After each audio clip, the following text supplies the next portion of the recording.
Olá, amigos do canal NEP Luz do Evangelho. Nós estamos aqui para mais uma reflexão dominical e eu desejo profundamente que essa palavra possa ressoar com seu coração, possa ressoar com sua consciência, assim como a minha, né? No caso, a nossa consciência, a nossa mente, ao nosso espírito imortal. Hoje nós vamos dar continuidade ao que nós temos feito, as reflexões baseadas no livro de Gênesis.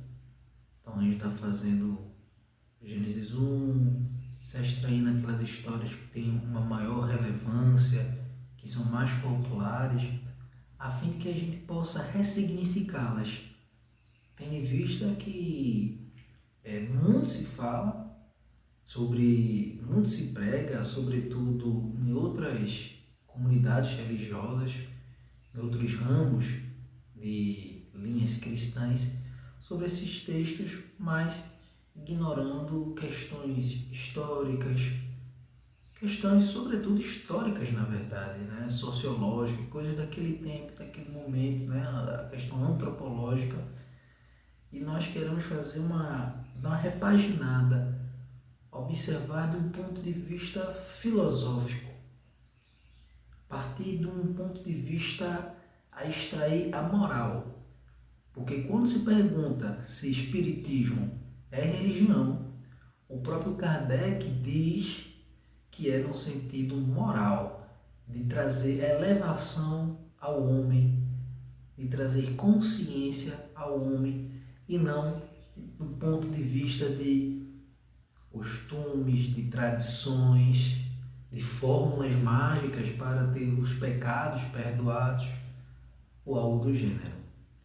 Então, o nosso propósito é fazer essas reflexões e conseguir extrair o melhor do texto. Hoje nós vamos para Gênesis capítulo 6. Sobretudo o versículo 5, 8 e do 11 ao 13, que tem por título a corrupção do gênero humano. No caso, já está dentro da história da Arca de Noé. Então, a gente viu Adão, Eva, Caim, Abel, Sete, e agora chegamos em Noé. Viu o versículo 5 do capítulo 6. Viu o Senhor que a maldade do homem se havia multiplicado na terra e que era continuamente mal todo o desígnio do seu coração. Porém, Noé achou graça diante do Senhor. Isso no versículo 8. E a partir do versículo 11, a terra estava corrompida à vista de Deus e cheia de violência. Viu Deus a terra, e eis que estava corrompida, porque todo ser vivente havia corrompido o seu caminho na terra. Então disse Deus a Noé: resolvi dar cabo de toda a carne, porque a terra está cheia de violência dos homens. Eis que os farei perecer juntamente com a terra. Então aqui o homem ele havia se transviado por total, por geral. Então a expressão que o autor do texto dá é que Deus sentiu raiva, se arrependeu do que havia criado. E aí a gente já pode primeiro estabelecer um ponto aqui. O Deus do Velho Testamento continua sendo o Deus do Novo Testamento. A questão é o significado que o homem dá à coisa, porque existe o objeto e existe o observador. Deus é Deus, né? Só que o observador, ele é quem colapsa, ele é quem dá o significado daquilo. Então, como nós estamos dentro de um texto muito antigo, os homens também estavam com a mentalidade ainda embrutecida. Então, eles davam esses sentimentos que eles mesmos possuíam. Ódio, raiva, vingança, ira. Então, tudo isso aqui é coisa do homem. Deus não havia se irado com nada. Deus não se irou com o homem. Porque Deus não se ira. Deus não tem sentimentos, sabe? Ele é uma inteligência, como diz no livro dos Espíritos, suprema, que cria todas as coisas. Todos os atributos de Deus, que também está contido no livro dos Espíritos, vai falar que é todo-poderoso, é rico em bondade. Já esses sentimentos inferiores, vingança, isso não faz parte de Deus. Isso aqui é algo do observador. Inclusive, o filósofo Feuerbach, ele vai falar que o Deus que foi criado pelo cristianismo tradicional é um Deus muito mais humano, né? Um Deus muito mais portador das características humanas e muito menos um Deus caracterizado por características de Deus.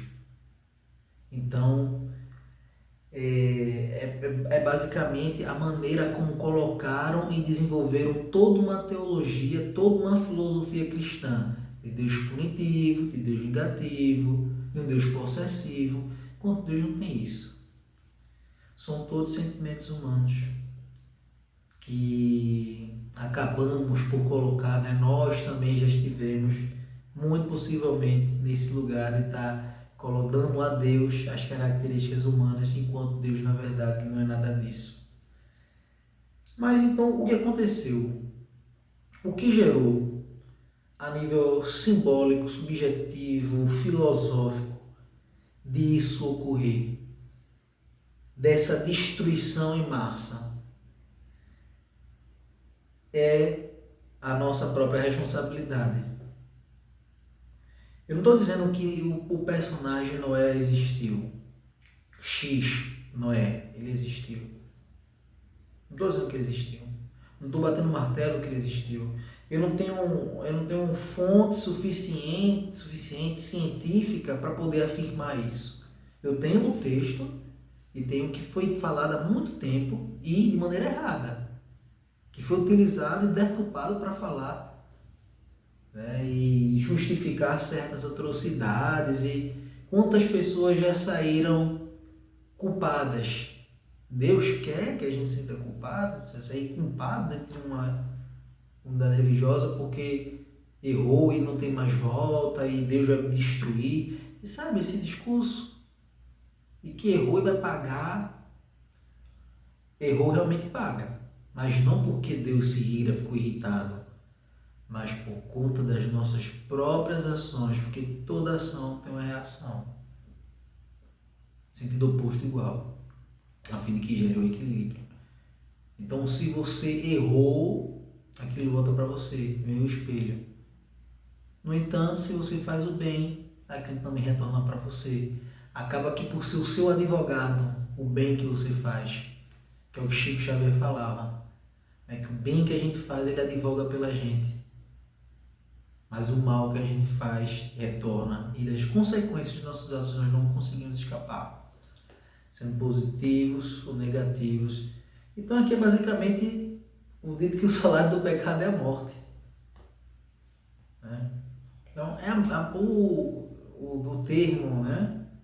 Mas o dom gratuito de Deus é a vida eterna, né? A vida em abundância, é a vida imortal do Espírito, de conseguir se santificar, se elevar ao ponto de não precisar mais retornar a planos tão inferiores, tão maçosos como é o planeta Terra. No entanto, apesar disso tudo, né, de Deus ter se irado, de decidir refazer novamente, porque ele refez já a partir de Adão e Eva, né? Então Noé já era como um novo Adão, mas já era né, quando a gente passar por essa parte, pegar os animais, um de cada um, sabe, essa coisa daí, já é um refazimento. Mas é uma coisa interessante aqui, que é o versículo 8, que é quando diz, porém Noé achou graça diante do Senhor. Porque Noé, apesar de tudo, apesar da corrupção do gênero humano em massa, de todo mundo estar fazendo coisa errada, todo mundo está fazendo, Noé ele estava firme, ele estava caminhando. Não era, evidentemente não era perfeito. Provavelmente ele era que nem eu e você. Que cai, se levanta, tropeça, fica tropeçando, tropeçando, tropeçando. Mas isso aí faz parte do processo. Você vai ver que, se você fazer uma autoanálise, você vai observar que você tropeça, cai, mas cada vez mais você vai se levantar mais rápido. Você vai ficar até tropeçando, tropeçando, mas não vai chegar a cair. Você vai se erguer mais rápido. E aí você vai alcançando graça, plenitude, confiança, visão ao alcance e confiança em Deus. Sobretudo em Deus, que é quem nós realmente devemos nos apegar. Compreender que essa grande inteligência está trabalhando no propósito do nosso melhoramento, pelas próprias leis que Ele colocou no planeta, pela sua própria essência. Que pela própria essência de Deus Ele estabeleceu essas leis. E aqui nós vemos claramente a causa e efeito sendo aplicada. Fez o mal, a morte, a destruição, mas é que nós mesmos causamos isso. Nós somos os causadores da nossa própria desgraça. Não devemos culpar o governo, não devemos culpar Deus, não devemos falar que é o diabo, né? Com essa atitude externa, é por conta do outro, é o outro, é o outro, é o outro. Foi nunca eu, nunca sou eu que é, nunca, sabe? Às vezes sim, acontece das outras pessoas estarem em outra rota e o campo dela se encontrar com o seu e você não conseguir sustentar, né? Se aterrar plenamente. Isso acontece. Mas ainda assim há a sua responsabilidade de permanecer intacto. E isso vai aumentando com o tempo, né? Como eu falei anteriormente, passam de ser quedas e passam a ser tropeços e até chega um momento que você vai começar a caminhar mesmo querendo cair, você vai continuar firme, porque esse é o propósito, que a gente cada vez mais possa se elevar e desapegar disso aqui. Então, por mais que todo mundo esteja no erro, né, como era aqui nos tempos de Noé, inclusive há uma passagem no Evangelho que diz que quando o Filho do Homem retornar, quando ele retornasse, ia ser como nos tempos de Noé. E esse era o tempo de Noé. Será que é um pouco diferente do tempo que a gente está vivendo hoje? As pessoas. E aí, se for sim, se você achar que sim, né? Se eu achar que sim, então vamos fazer de andar em graça, né? Ser percebido por Deus como alguém que, apesar de tudo, está tentando fazer a coisa certa, está tentando caminhar, está tentando fazer justiça por esse amor que nos foi derramado, que está em nós. Há uma parte de Deus em nós.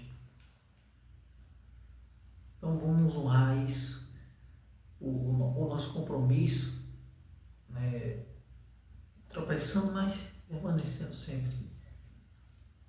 sempre sabendo, não, mas é isso aqui, que os dias difíceis virão. Os dias difíceis sempre vêm. Importante que então a gente esteja conectado e preparado para quando esses momentos chegarem.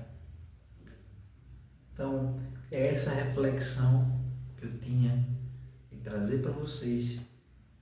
Espero que tenha sido uma fonte de esclarecimento e, sobretudo, que você saia melhor daqui. Você que veio até o final, espero que você saia daqui melhor. Todos, na verdade, saíram no meio também, mas se saiam melhor. Poxa, pode até não ter concordado com o que eu falei, acho que não, acho que existe mesmo e é outra coisa, Deus tirou, tal. Não, tudo bem, mas que você saia melhor daqui. Isso aqui possa servir de graça, Daí a gente possa estar trocando conhecimento, você pode deixar um comentário. Eu ficarei muito feliz de responder e ver seu ponto de vista. Isso aqui é um espaço aberto, sabe? Não é o fechado, não. Como muitos querem que fique conhecimento sobre as coisas, né? Mas então, eu desejo muita graça, muita felicidade e que a gente possa seguir lado a lado, tá certo? Um abraço e é isso.